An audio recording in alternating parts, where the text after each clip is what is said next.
ETF index mutual funds నేర్చుకుని stock మార్కెట్లో రాణించాలనుకుంటున్నారా? వెంటనే ఈ నెంబర్కి కాల్ చేయండి. నమస్కారం. మనం శ్రావణ మాసంలో ఉన్నాం. శ్రావణ మాసం లక్ష్మీ మాసం అయినే చెప్పుకున్నప్పటికీ సర్వదేవతా మాసంగా కూడా చెప్పుకోవాలి. శ్రావణ సోమవారాలు శివార్చన, మంగళవారాలు గౌరీ అర్చన, శుక్రవారాలు లక్ష్మీ అర్చన, శ్రావణ శనివారాలు వెంకటేశ్వర స్వామిని అర్చించే రోజు, విష్ణు అర్చన చేసుకునే రోజు. శ్రావణ శనివారాన్ని విశేషంగా జరుపుకోవచ్చు. అయితే ఈ శ్రావణ మాసం లక్ష్మీ మాసం అని చెప్పుకుంటున్నాం మనం. దేవతలంతా కలిసి ఒక పెద్ద యజ్ఞం సంకల్పించారట ఒకప్పుడు. చేసిన తర్వాత ఈ యజ్ఞం మొదలుపెట్టాక సప్తర్షులు ఏమన్నారంటే, ఈ యజ్ఞ ఫలితాన్ని ఎవరైనా సర్వోత్కృష్టమైన దైవానికి సమర్పించాలని భావించారు. ఎవరు యజ్ఞ పురుషుడు అని భావిస్తే త్రిమూర్తుల్లో ఎవరో ఒకళ్ళని ఈ యజ్ఞంలో ఆయన ఈ మొత్తం యజ్ఞానికి ఆయన్ని అధిపతిని చేయాలని భావించారు. ఈ త్రిమూర్తుల్లో ఒకడు ఎవరు గొప్పవాళ్ళు అనేది తెలుసుకోవడం కోసం బ్రహ్మమానస పుత్రుడైనటువంటి భృగు మహర్షిని అందుకు పంపించారు.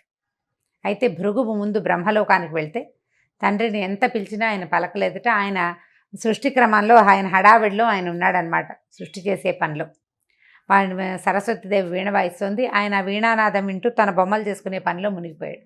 దాంతో ఆయనకు విసుగు పుట్టింది. నువ్వు యజ్ఞపురుషుడిగా ఎట్లా పనికొస్తావు?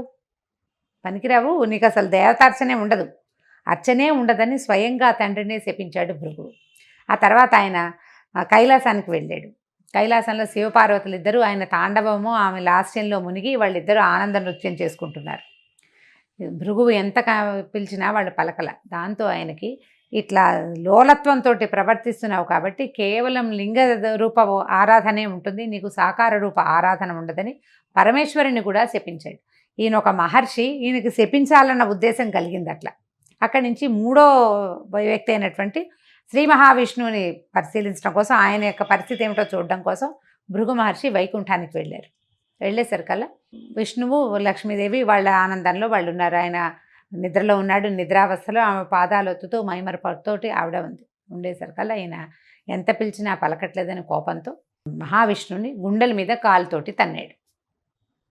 తన్నేసరికల్లా వెంటనే ఆయన లేచి, అయ్యో నా గుండెల మీద తన్నే, వక్షస్థలం రాతి కంటే కఠినంగా ఉండే నా వక్షస్థలం మీద తన్నేవు, ఇక్కడున్న మణులు మాణ్యాలు అన్నీ నీకు గుచ్చుకున్నాయేమో అని చెప్పి ఆ మహర్షికి పాదసేవ చేస్తూ ఆయనకి అహంకార చిహ్నంగా ఆయన అరికాల్లో ఉన్నటువంటి నేత్రాన్ని చిదిమేశాడట మహావిష్ణువు. దాంతో ఆయన వెంటనే భగవంతుడే తన పాదాలు పట్టుకున్నాడనే విషయాన్ని జ్ఞప్తికి వచ్చిందనమాట. అంతకుముందంతా నేను ఋషిని, బ్రహ్మజ్ఞానం కలిగిన వాడిని అహంకరించింది. ఆ అహంకారంతో తండ్రిని, సాక్షాత్తు తనకి తండ్రి అయిన బ్రహ్మదేవుణ్ణి, తర్వాత సర్వలయంకారకుడైనటువంటి పరమేశ్వరుణ్ణి కూడా శపించి ఈ మహావిష్ణువు మీద ఇటువంటి అవజ్ఞతోటి ప్రవర్తించానని చాలా సిగ్గుపడి బాధపడి ఏమనుకున్నాడంటే, ఈ యజ్ఞానికి యజ్ఞపురుషుడు మహావిష్ణువు అని నిర్ధారించుకుని వెళ్ళిపోయాడు. నిజానికి భృగు మహర్షి ఒక కల్పంలో మహాలక్ష్మికి తండ్రి, ఆమెను భార్గవి అంటారు. ఈ కల్పంలో ఈవిడ క్షీరసాగరం నుంచి ఉద్భవించిందనమాట. ఆమె కోపం పట్టలేకపోయింది. ఆయన నిన్ను తంతే నా స్థానమైన హృదయాన్ని తన్నాడు, నన్ను హృదయంలో పెట్టుకుంటానన్నావు నువ్వు, ఆ స్థానంలో తన్నాడు కాబట్టి నేను నీతోటి ఉండను, ఈ అవమానాన్ని నేను సహించలేనని వెళ్ళిపోయింది.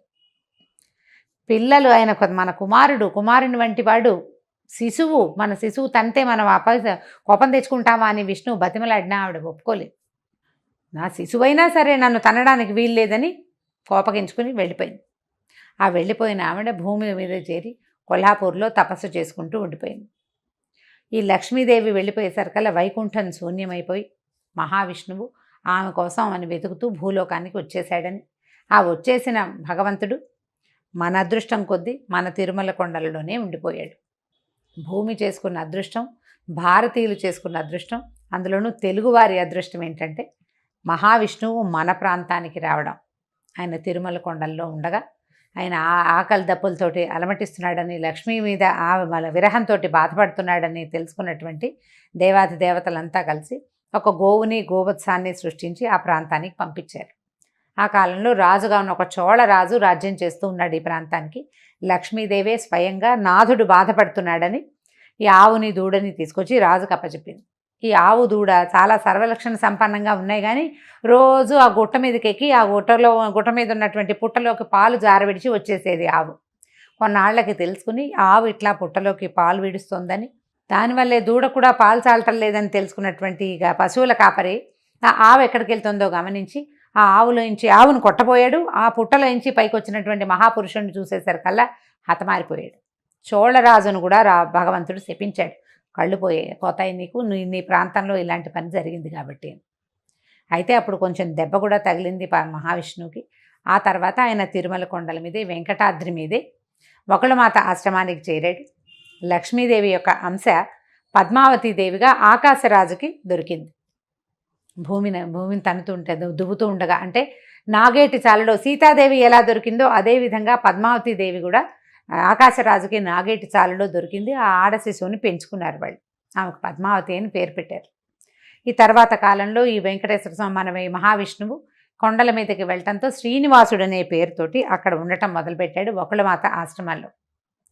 ఆ తర్వాత కాలంలో ఆయన పద్మావతీదేవిని చూడడం, ఆమె ఎందున్నటువంటి లక్ష్మీ అంశకి ఆకర్షితుడయ్యి ఆమెని వివాహం చేసుకుంటానని చెప్పడంతో వకుళమాత స్వయంగా ఆకాశరాజు దగ్గరికి వెళ్ళి పద్మావతి శ్రీనివాసుల కళ్యాణం జరిపించింది. ఆ తదనంతరం లక్ష్మీదేవి అక్కడికి వచ్చేయటం, పద్మావతి లక్ష్మీదేవుల తాలూకు సంవాదంలో భగవంతుడు సాలగ్రామ రూపిగా అక్కడ శిలాస్వరూపంగా ఈ తిరుమల కొండల మీద వెంకటాద్రి మీద వేంచేసి ఉన్నాడు. అయితే ఇలా వెంకటాద్రి మీద వేంచేసి ఉన్న వెంకటేశ్వర స్వామికి మనం శనివారము వెంకటేశ్వర దినంగా భావిస్తాం. మనం నమ్ముతాం ఖచ్చితంగా. శనివారం నాడు ఉపవాసాలు ఉంటాం వెంకటేశ్వర స్వామి కోసమే. శనివారం నాడే కాలినడకన దేవాలయానికి వెళ్ళాలనుకుంటాం. వెంకటేశ్వర స్వామి దేవాలయానికి తప్పకుండా వెళ్తాం. అయితే ఈ శ్రావణ మాసంలో ఇది అమ్మవారికి ప్రీతిపాత్రమైన మాసము, అది వెంకటేశ్వర సంబంధమైన మాసం అవడం వల్ల శనివారాల్లో గనక వెంకటేశ్వర స్వామి ఆరాధన చేస్తే ఈ 4 వారాలు విశేషమైన ఫలితం లభిస్తుంది. ఎట్లా భగవంతుడు వెంకటేశ్వరుడుగా మారి దశావతారాలలో లేనిటువంటి ఈ అర్చాస్వరూపము మనకి భూమి మీద ఈ కలియుగానికి మన కోసమే అవతరించిన కథని ఒక్క మాట జ్ఞాపకం చేసుకుని స్వామికి చలిమిడితోటి దీపారాధన గనక చేస్తే చాలా అఖండమైన ఫలితం లభిస్తుంది. మనం చేసే ఈ శ్రావణ మాసపు దైవారాధనలో లక్ష్మీ అమ్మవారి ఆరాధన, శివారాధనతో పాటుగా ఇలా వెంకటేశ్వర స్వామి ఆరాధనని కూడా భాగంగా చేసుకోండి. మిగిలిన రోజులు కుదరకపోయినా శ్రావణ మాసంలో శనివారాలు 4 శనివారాలు ఒక పూట భోజనం, పగలు భోజనం చేసి రాత్రి భోజనం చేయొద్దు. దాని విధి అదే. అన్నం తినకుండా అన్నాన్ని తద్భిన్నం ఏదైనా తినచ్చు. దీపారాధన చేయటం, చలిమిడితోటి ఆవు నెయ్యి, బెల్లము, బియ్య పిండి కలిపి చలిమిడి చేయటం. ఆ చలిమిడిలో చక్కగా గుండ్రంగా ఉండలాగా చేసి దాంట్లో కొంచెం గొయ్యి చేయటం అన్నమాట. లోపలికి కొంచెం నొక్కి అందులో కాస్త ఆవు నెయ్యి వేసి దీపం పెట్టడం.